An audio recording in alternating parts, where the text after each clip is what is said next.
This story comes from Marcus, who worked as a night janitor at a small corporate office building. The building was nearly empty after 10 p.m., with only Marcus and a few security guards left inside. His job was simple: vacuum the carpets, wipe down the desks, and empty the trash. But one night, when he passed by the guard station, he noticed one of the monitors displaying something that made him stop in his tracks. The camera feed from the third floor showed a woman walking down the hallway. She wore a white blouse and black skirt, the kind of outfit office workers wore during the day. But Marcus knew for a fact no one else was in the building. He had locked up all the offices himself just an hour before. He pointed at the screen and asked the guard on duty if he saw it. The guard squinted, frowned, and said the camera must have glitched because he didn't see anyone. But Marcus swore he could see her clearly, moving slowly, her head tilted as if she were listening for something. Uneasy, Marcus went back to work.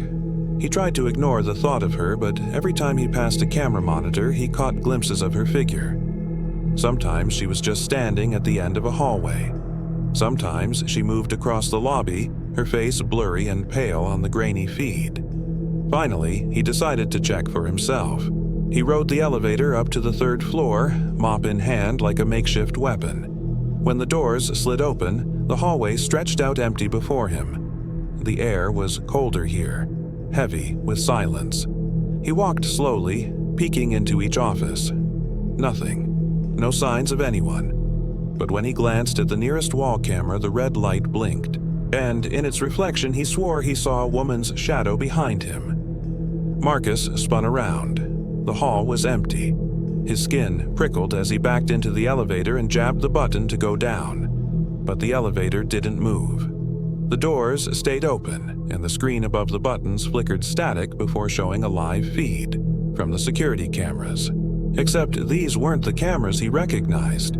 The footage showed Marcus himself, standing in the elevator, looking up in confusion. Behind him in the reflection was the woman, her pale face just inches from his shoulder. He whipped around, but the elevator was still empty.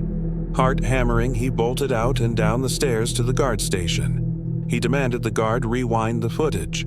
The guard pulled it up and looked at Marcus strangely. On the recording, there was no woman, no strange shadows, no figure in white. Just Marcus, wandering the hallways, staring at empty corners. Shaken, Marcus finished his shift quickly and went home. But when he unlocked his apartment door, something made his stomach twist. His personal home security camera, the one aimed at his living room, had a small red light blinking. He hadn't turned it on in weeks. Curious, he pulled out his phone and opened the live feed. The footage showed his empty apartment, except for one figure, a woman in a white blouse sitting calmly on his couch. She turned her head toward the camera as though she had been waiting, and then, just before the feed cut to static, she smiled. This story comes from Kayla, who managed a small convenience store on the night shift. Her store had 4 security cameras, one facing the parking lot, one aimed at the register, one covering the aisles, and another in the back storage room. Kayla was used to weird encounters, drunks stumbling in at 3 a.m., shoplifters stuffing snacks into their jackets, but nothing had ever shaken her like what those cameras caught one night. It was a quiet shift, the kind she normally liked. No customers, no deliveries, just her sitting behind the counter scrolling her phone. Around 2 a.m., she glanced up at the monitor, and something strange made her pause.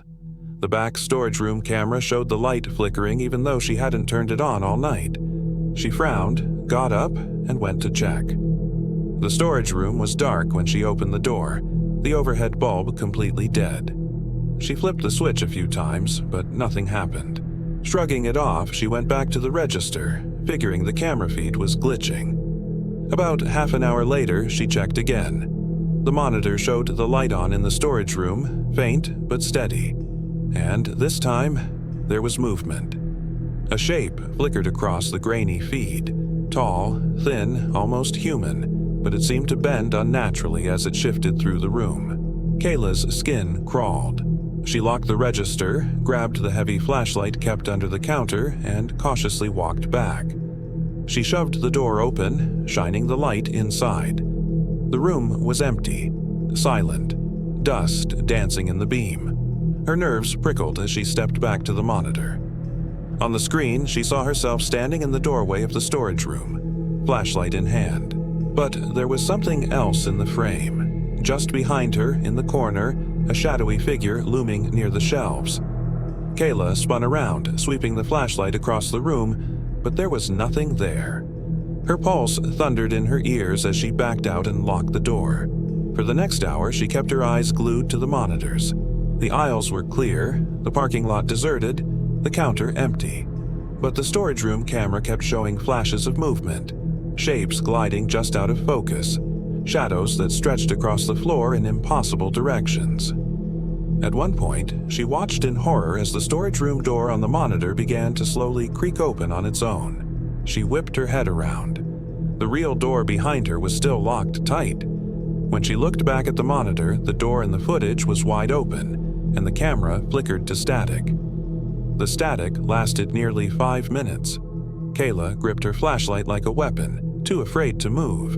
Finally, the image cleared, and what she saw made her blood run cold. The camera was no longer pointing at the storage shelves. Instead, it was aimed directly at the monitor she was watching from the counter.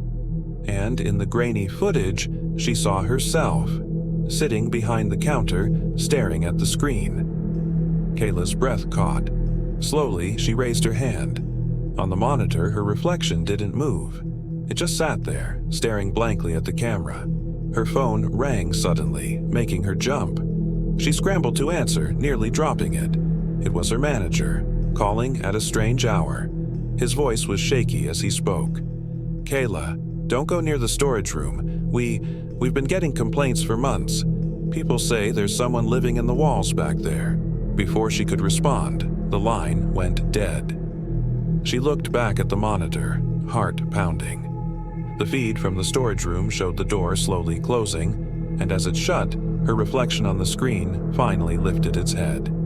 It was smiling at her.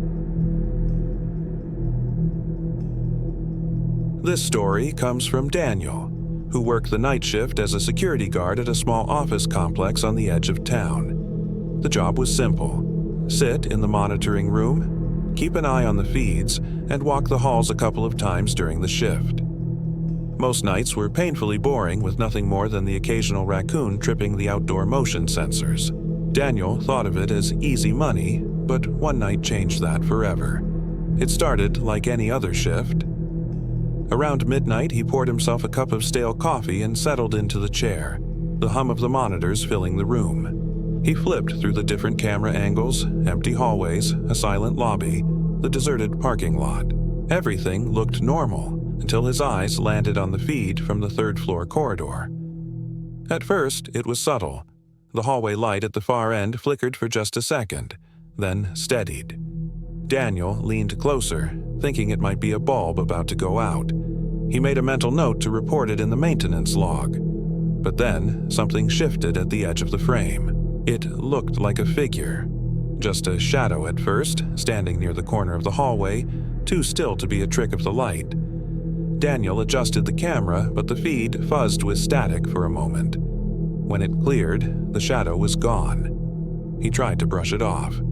Shadows on old cameras could look like anything, and he wasn't about to spook himself over nothing. But 10 minutes later, when he cycled back to the same camera, his stomach tightened. The figure was there again, this time closer to the center of the hallway. Daniel frowned.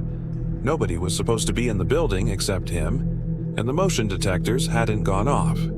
He double-checked the building's entry log. No one had swiped in or out.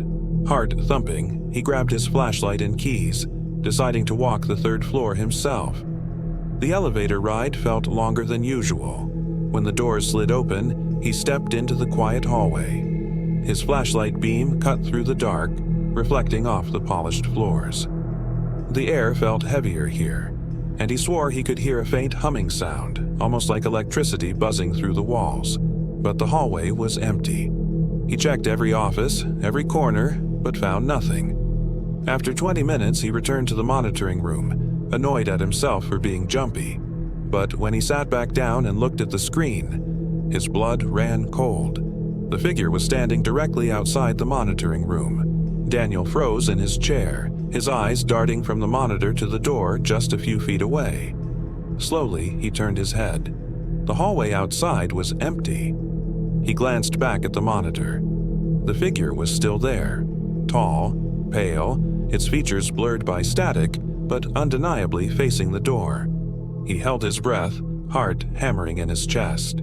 On the monitor, the figure leaned forward, as if pressing its face against the door. The static thickened, distorting the image, and then the feed cut out entirely. Daniel jumped up, yanking the door open. Nothing. The hallway was dark and still. He stood there for a long moment, straining to hear anything. Finally, he shut the door, locked it, and sat back down. He didn't dare check the third-floor camera again. The rest of the night dragged on in silence. By dawn, he convinced himself it had been some kind of malfunction, maybe a recording glitch or old footage looping through. But when his replacement arrived, she gave him a strange look. "Rough night?" she asked, nodding toward the monitors. Daniel frowned. "What do you mean?" She pointed at the lobby camera. "That guy outside, he's been standing there all morning, waiting for you to come out." Daniel's stomach dropped. On the screen, through the grainy feed, he saw the same tall, pale figure standing motionless by the front doors, staring directly at the camera.